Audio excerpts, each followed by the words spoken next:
Now, I don't usually make any comment about the politics that we have in our country, kung anong nangyayari sa ating mga Senado. You know, ang bansa natin ay nangailangan ng mga leaders na may takot sa Panginoong Diyos. Leaders na kung saan marunong manindigan sa katotohanan. But I just like to give some insights about what is happening right now sa ating bansa.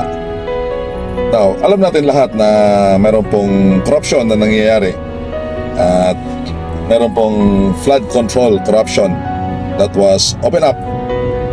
And then may mga senador na nagsasabi dito na talagang mayroong corruption. Like for example, si Senator Joel Villanueva. And knowing Senator Villanueva, he is a son of a pastor. In fact, pastor siya ng JIL or Jesus is Lord.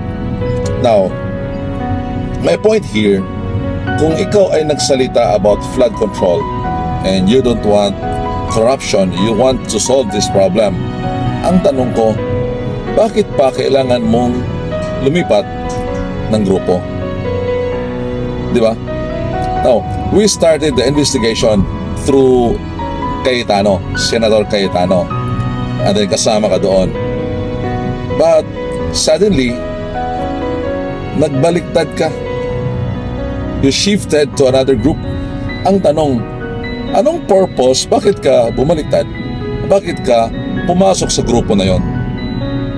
Alam naman natin, ang grupong ito, they don't want the flood control to be investigated sa Senate. Pero ang tanong ko, bakit andun ka? Kung gusto mo talaga ng katotohanan, kung ayaw mo doon sa kasinungalingan, dapat nanindigan ka. Ang tanong, bakit lumipat ka? Now, mayroon tayong bagong liderado o leader sa Senado, and ang ating narinig sa kanila o yung mga assessment ng bayan ay hindi tuloy ang flood control investigation. So paano masolusyonan ang malaking korupsyon sa bansa natin kung walang mga leader na manindigan, kung walang mga leader na may takot sa Diyos? You know, the only thing that we can do para maayos ang problema ng bansa natin is to put leaders na mayroong takot sa Panginoon, mayroong respeto sa batas, at sa lahat, mayroong respeto sa Panginoon.